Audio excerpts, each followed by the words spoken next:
Hi everyone, it's Michelle. Those who travel meet themselves.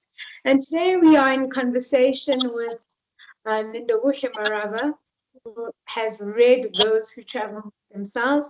And we're going to have a conversation with regards to her experience from reading the book and what has since happened since she's read the book. We're still living in COVID times, so this interview is being done via Skype. So thank you very much for being patient with us. If there are any glitches within the the recording, besides my own. if you if you haven't subscribed yet to Those Who Travel Meet Themselves, now's the time to click on that button, click subscribe, like Like, it, and click on the notification button, the one that goes like this, so that every time we put up an episode, you don't miss out. So, Lindokuhle, you read a copy of Those Who Travel Meet Themselves. And, since then you've had feedback for me. But before we even go there, I would love for you to introduce yourself, share with us who you are, what inspires you, and where you're from. oh wow. Hi everyone. Hi Michelle. Thank you so much for even inviting me to this space. I'm in awe. Okay, so my name is Lindokuhle Maraba. I'm from Soweto, so I grew up and I was raised in Soweto, so I'm a Kasi kid. And I'm currently in my final year of law, so I'm doing a BCom law. And you asked me a very beautiful question, what inspires me. So growing up, my host dad, has always told me about this saying, to whom much is given, much is required. And I feel like a lot of us, you may not know what you're given or may not really appreciate it, but we all have something that we have and you're required to do something of that, right? Big or small. And what inspires me, Michelle, is really giving back. Volunteering is part of the biggest part of my life. And fortunately, I had, an opportunity to actually do volunteering with something else that I like, which is travel. So I'm very passionate about, traveling and meeting people and not just seeing places, but seeing the real people and having that understanding with people. So for me, it's meant traveling with volunteering, but generally, I believe to whom much is given, much is required. You can always give back. And that's really what inspires me as a person or a growing young female. Beautiful. It's amazing. And I think it's such an important thing that you raised that, you can always make giving back part of your passion as well. So in this case, yours is giving back and traveling at the same time. So what a beautiful combination. So final year BCom law, that sounds exciting. Yeah, it's very Yeah. exciting, to be honest. That's Um, good. I'm glad. I think I always say the one thing about university is one, it allows you to meet so many different people and build an incredible network. And then also, it just gives you the opportunity to realize that you have staying power. So the ability to start something and finish it. yeah. Yeah, I was actually thinking of that, I think it was yesterday of how much I've grown throughout this whole phase of university. The passion is still there for law, but then now there's a level of understanding. To be specific, I've always wanted to do constitutional law because of, I believe in people's rights and I feel like everybody should be awarded these basic human rights. However, I don't necessarily like the idea of practicing constitutional law. And, this has been a dilemma throughout my whole journey. And now I realize, well, you can bring constitutional values in anything you do, whether you continue with this law degree and become a lawyer or become a lecturer or whatever, or even start an NGO, who knows? But the whole constitutional values that are enshrined in this book that I believe in so much, I can bring with me. I don't necessarily need to be one. So you're right. It's a great process of learning, and not just learning, but learning about yourself and what you can do and your power, which Mhm. is a great experience. Yeah. Fantastic, amazing. Now, it's surprising that in this time you were able to actually read a copy of Those Who Travel Meet Themselves, Yeah. especially with, I'm sure you had a lot on your plate. So, can you tell us what was the experience like reading Those Who Travel Meet Themselves? What your experience with the book? What did you think of the book? What did you think of the stories in the book? And because it's an anthology of stories from Yeah. different contributors, different authors, actually, because they're all authors, all Yeah. 28 of them. And I worked with a phenomenal artist, Mulan the Nubian, who did all the illustrations. Yeah. So really fantastic. She's a phenomenal artist. And so it was a female collab, essentially. Girl And power. yes, Womanza.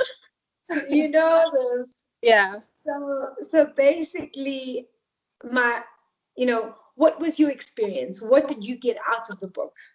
Um, well, to start off, like you said, I want to describe the where I was when I was reading it, right? This is in the middle of lockdown. I decided to stay in my apartment, so I didn't even go home for the lockdown.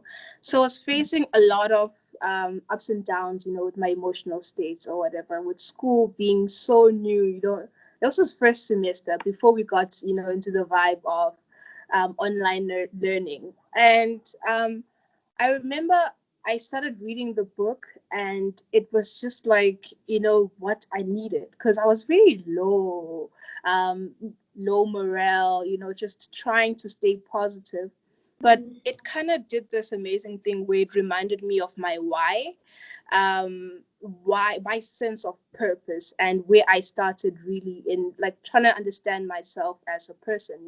I told you I have a passion for traveling and helping people.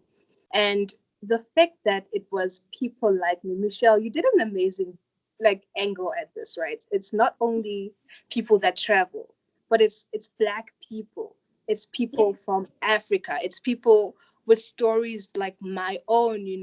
And I said I come from Soweto, so this isn't like glamorous or anything. This is real stories that I needed at the time. And it really did inspire me so much. I had times when I was crying. The stories that I could relate to. There's somebody, one of the authors, uh, Mm. went on an exchange on this program called ISEC Yes. AFS, right? Oh, And Nani, yeah. AFS, yeah, I did AFS as a kid. They got to the township and they were handing out, well, not handing out, but like giving opportunities to children really to experience the world outside of South Africa. And I was lucky enough to be selected among the 14 kids that left South Africa. And Mhm. this guy, I think it was a guy who was telling a story, and one of my Yes. biggest fears on exchange was for something bad to happen back home. And something bad did happen when he was abroad, but like there was still light at the end of the tunnel within his whole experience of not being at home and not being able to be there. And just I connected so much to this guy's story, because it was like, this could have been me. I know Yeah. how great an experience this was, because it changed my life. And he still was amazing. His life still went on and was still great. And I loved that story. I was inspired so much by writers, like young people wanting to experience the world, because there's so many of us, and there's so many different ideas and so many different cultures, and we end up in this trap where you only know what you know and what you're raised in, and that is it. And then you somehow defined by that, right? So now Yes. society starts telling you, you are this person, and what do Yeah. you mean you can be You have to different? This do is who things you this are. way if you're from this Yeah. area, See, and then you have to you're right. do things that way. And these are the Yeah. expectations of you as a young black woman, and this Yeah, is what you should, yeah, these are the realms that you can operate within, which is crazy exactly. because It you're hurts. literally It able to hurts. define your own Yeah, life as it fits. yeah. And I think that's what's something that I loved about these stories is the people willing to do that leap, and the fact that it's not just for rich people was what I was also getting from your stories. It was people like me, Michelle, like, hey, I saved money, hey, I did this, hey, I worked so long because it was something I wanted to do. I actually did it, I waited 4 years. I think there's a lady who always knew she wanted to travel. She wanted to travel, but life just kept happening at her, and it was a thing she wanted to do, and she ended up doing it, in different means. I think she ended up being an au pair and traveling the Yes, US or whatever. Marsha, yeah. Yeah. So it was very Yeah, and she's now amazing. married and got her Exactly. It was citizenship such in a the beautiful US. story, right? Yeah, she got her Right. citizenship in the US about 2 weeks Yeah. ago, so she's now officially Wow. a citizen. Yeah. And yeah, phenomenal. And I mean, again, it's another thing that speaks to the will that one has to have when you know you want to do something and you're willing to wait it out and and and Oh, still the keep it network there, thing is happening. working towards what it is that you want. So that's really it's as you say, it's phenomenal because it's very hard when life keeps on throwing challenges at you to stay focused. It's very hard. Conform. Yeah. Yeah, Like you end up feeling like, I might as well just give in. I might as well just like do this yeah. job for the rest of my life. But honestly, no one knows what this life is about. We all have guidelines, but no one knows. And it's very, very important for you to try to make it your own as much as possible. And yeah, so leads me to your next question, I suppose, which is what I did with this whole experience, So the book was very inspiring for me. Like every story just resonated with me, and I saw how travel can impact different aspects of life. Whether you do it because you want to volunteer as well and touch people like that, or if it's through sports. I know some lady like was doing sports and traveling. Whether it's teaching, whether it's just like for holiday, that's fine as well. Some people Hmm. just choose to go on holiday, and some people And don't you define deserve a that. holiday, right? Yeah, You it's deserve a holiday. You fine. deserve to rest. Totally fine. Exactly.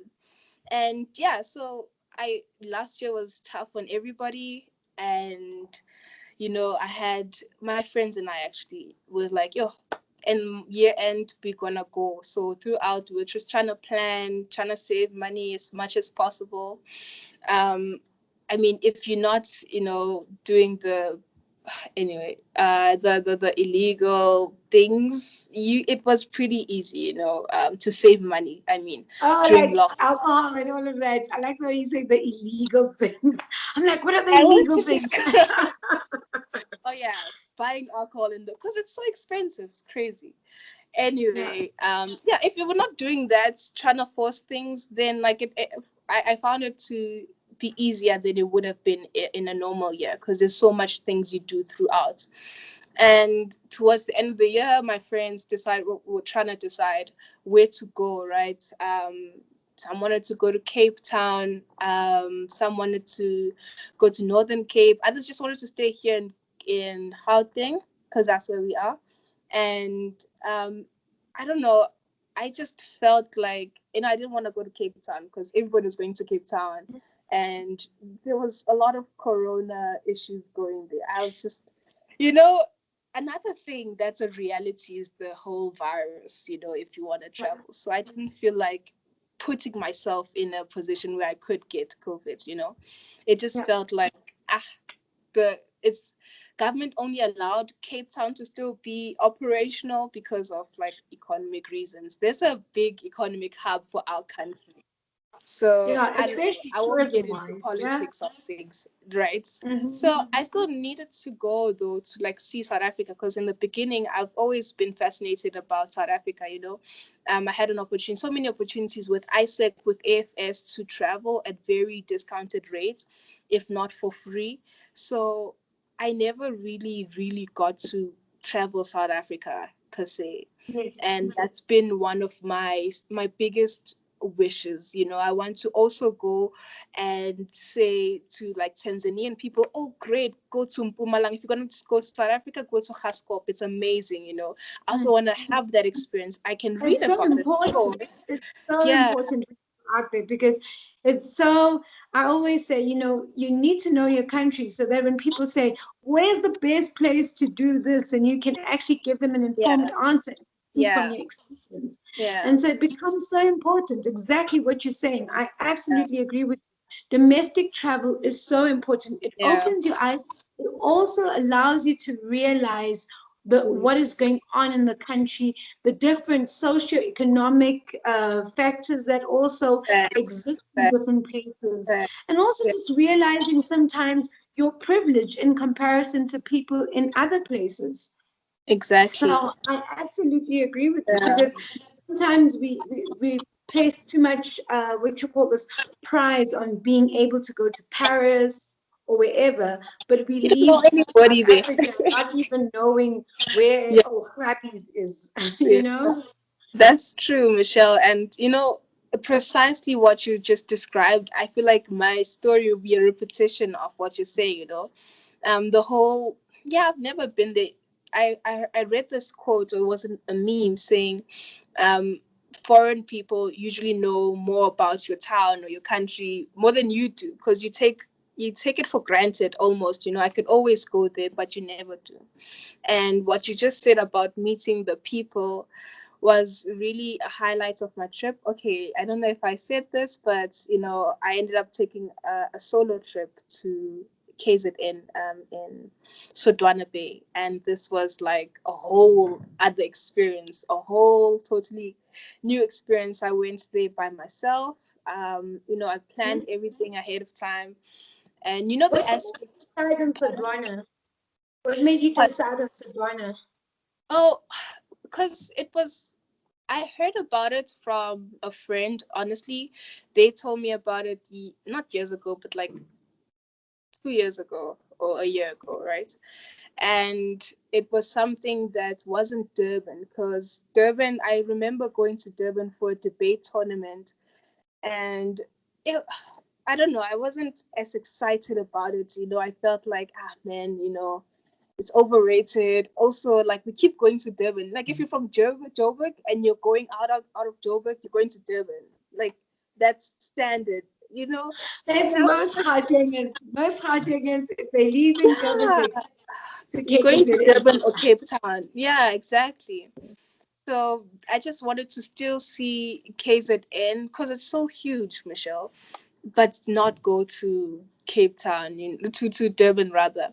So yeah, that's how I decided on going to Sodwana Bay. I had no idea how far it was though. I That part was just naive, honestly. So it was a very, very long trip. And also something very specific about this trip was, not only did I want to take a solo trip, but I also wanted to take a taxi ride type of trip, by Mhm. writing about this in like this review I did. So But like a it's, minibus taxi with like yeah, do you, 16 do you people. remember the movies like where people going home? Like I said, I'm from Joburg, of Gauteng, Soweto. So we never got to go Emakaya, right? All my family's in Soweto. I'm Sowetan, like from the core. So Mhm. Makaya, we never went, and I'd always imagined this like taxi with like bags on top and everybody's inside, but everybody's excited to go see Gogo and like the Yeah. uncles and everything. So I just wanted to replicate that as much as possible. And also saving money. Like, I am broke student. I can't be taking planes. I can't be, doing excessive things. So it just made sense to So take a you're taxi working within ride. your budget. You're working Yeah, within your budget. It's yeah. You don't how want much to you turn have. yourself off from traveling. You don't be like, Yeah, it's expensive, I'm not gonna go. It's like, but you can take a taxi, you know? absolutely. And yeah, that's what I did. It was such a long taxi. We traveled from Joburg to Empangeni. And then from Empangeni, I stayed because it was already late. I stayed in a B&B for one night, and then I took another taxi from Empangeni to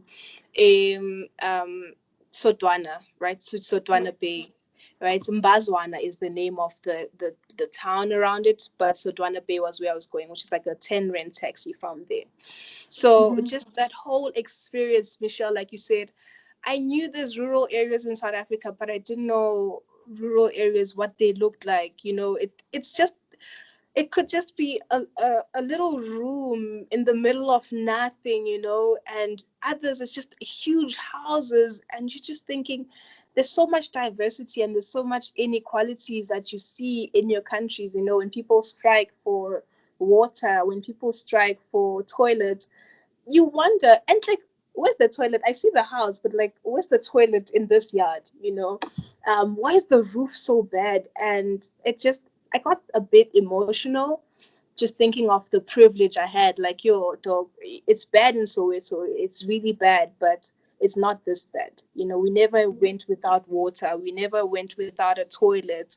There's shacks, sure, but that's some sort of shelter for people, and I'm not saying any of these are easier, but it's just my experience living in Mm-hmm. these conditions that I was like, yo, it really does get bad, and what are we doing? Because we can't always government, I think as a world we need to start moving to a how do we become the government, because that's what it says right in the books, like it's the Yeah. people, we the people are People shall govern. Yes, it is in the we Freedom the Charter. people. No, it's just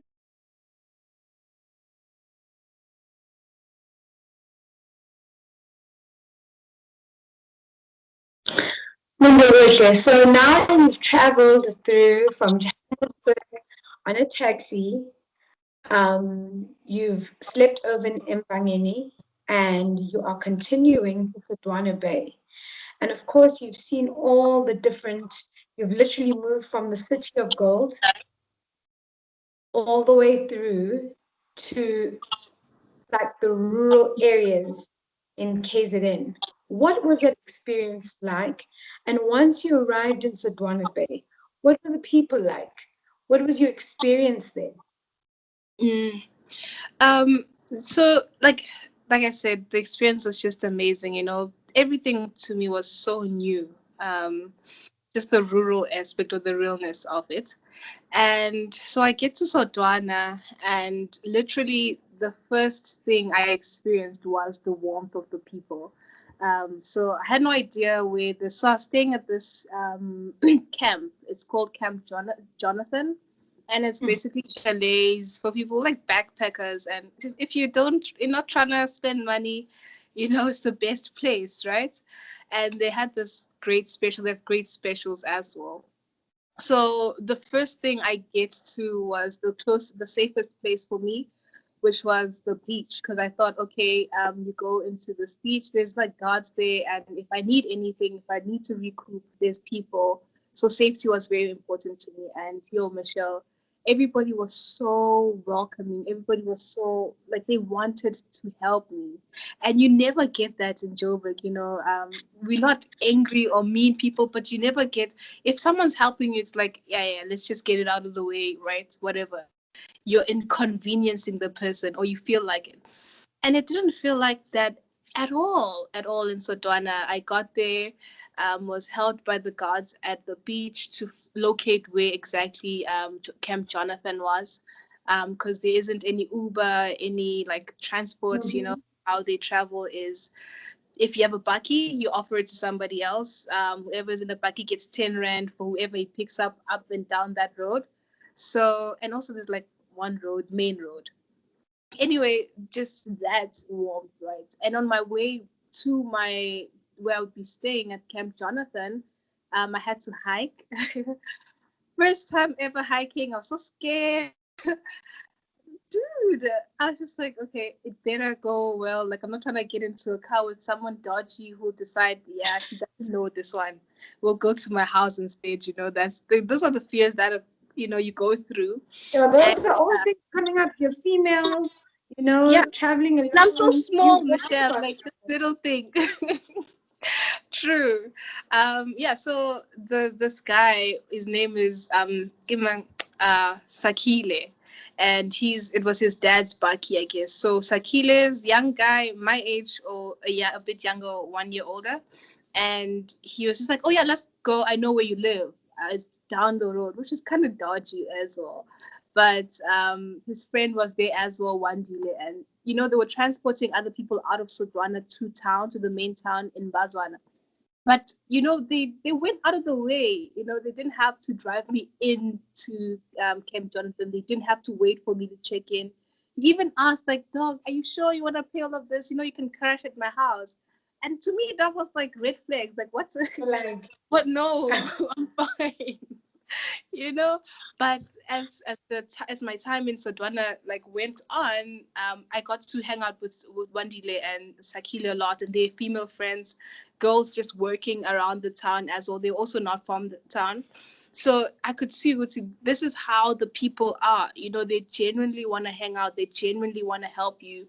I think I was going to like this bar, like restaurant place, and there's this girls, it's like a girl squad in this car, and they just shouted my name, like, "Hey," not my name, like, "Hey, come here." So I was like, "Okay, I don't know these people, let me just go." And they start having chats, like actual chats, as if they know me, right? So I'm just there processing what's going on. Is this a scam? Because that's always in your head. You want to enjoy the experience, but also you can't be naive, which is something that I found with traveling solo. You always have to calculate everything. Should I? And these girls are like, "Oh yeah, so we're hanging out, we're buying some drinks. Stay with us, come with us." I was like, just like that. You saw me walk out of this like place.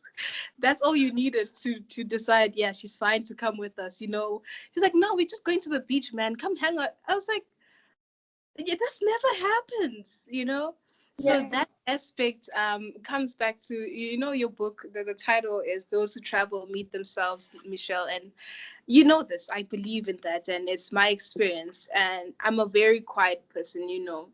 So just Sodwana led me, okay, you're quiet, okay, you're very shy sometimes, or reserved rather, but let's experience it. I had to stay in the moment. One thing I'd encourage everybody traveling solo or with people, just try to stay in the moment, whether it's nerve-wracking or exciting, whatever it is, just like, okay, I'm here, this is what's going on.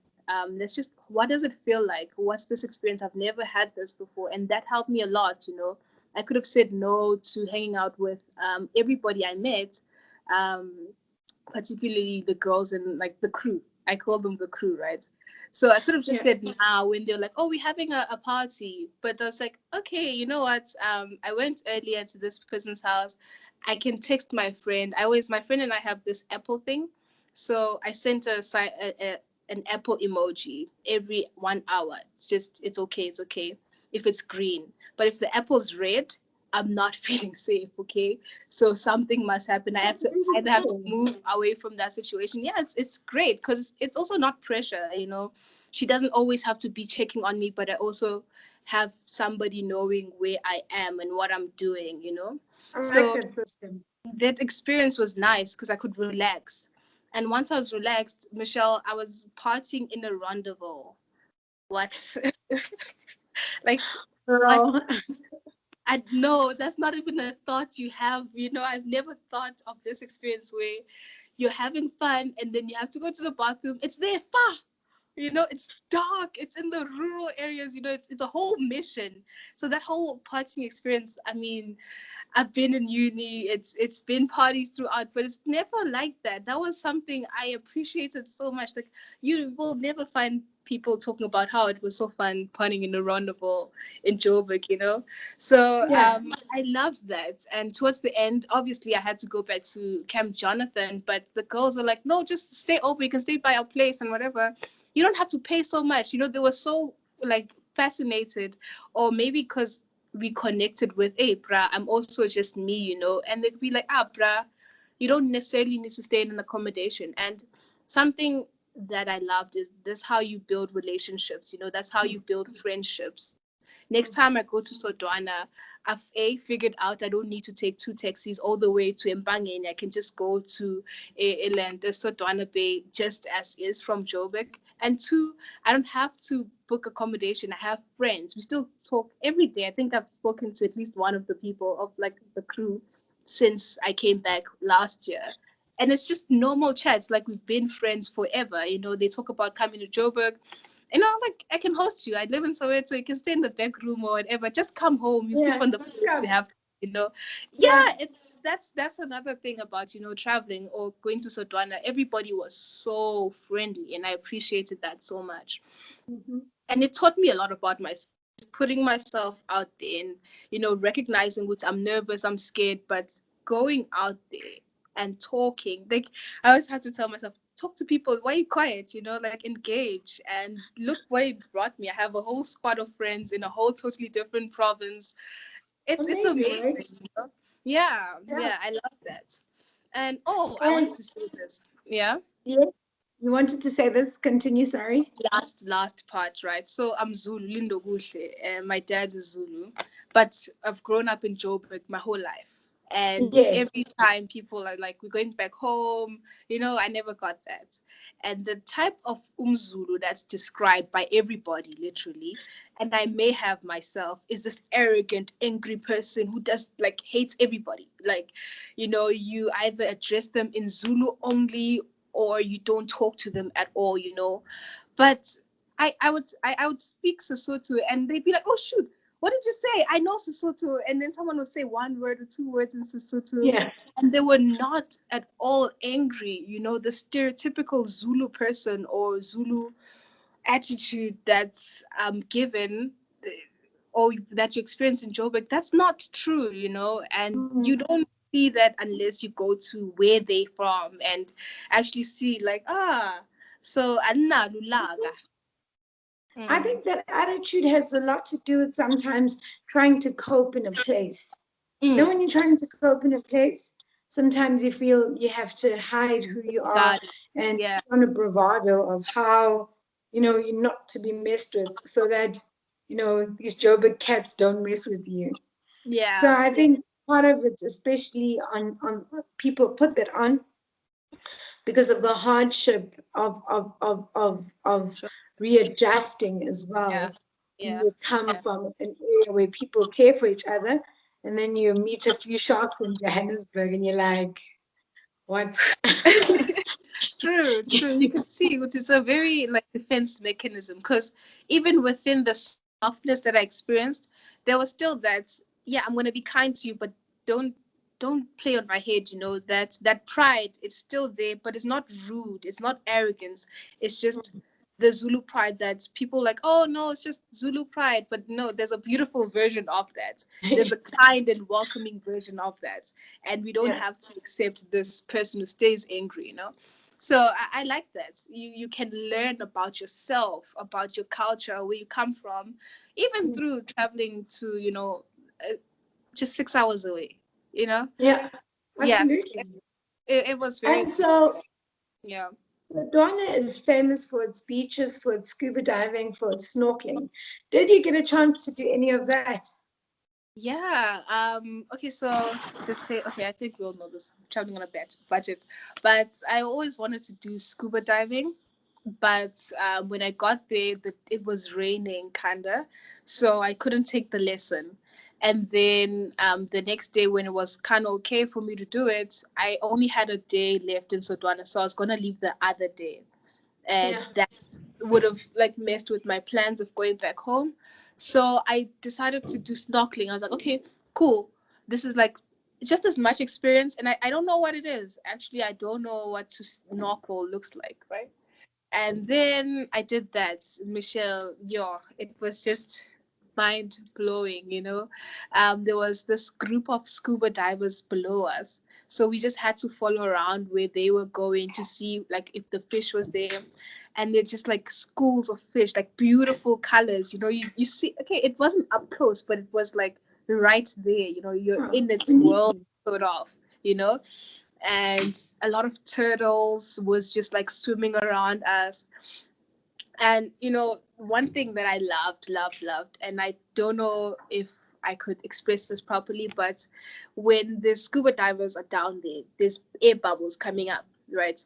So if there's like a lot of them, there's like gang air bubbles, and if you're up there on the surface, you actually like swim between these bubbles, and it literally, looking at it, was like this blue, surrounding, and these champagne bubbles. It felt like I was in a champagne glass, just like champagne, darling. Yes, all.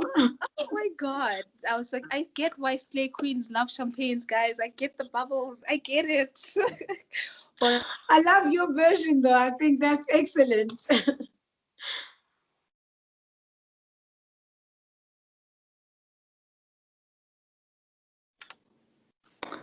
Lindokuhle, in closing, any parting words with regards to traveling to places like Sodwana Bay? Would you encourage people to do it? yeah, totally. I think there's so many little towns in this country that are so beautiful, and people need to literally go and see them.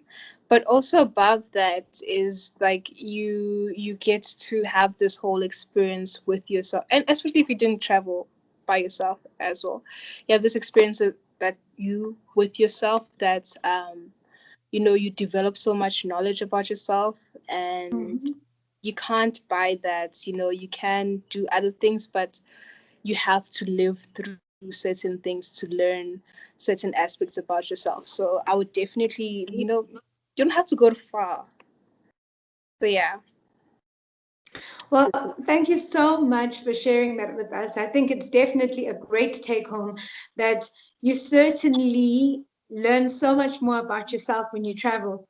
And it speaks to, of course, our title, Those Who Travel Meet Themselves, because you meet parts of yourself that you often never expected to find, let alone knew existed within you. So True. thank you so much for your time and sharing your experience with us. It's been really wonderful. And we look forward to chatting with you again on your next trip. So, I think it's been wonderful. And thank you. And if anybody wants to link up with Linda Goshe, we'll make sure that we have her socials in the profile. Okay. So thank you so much. Mwah.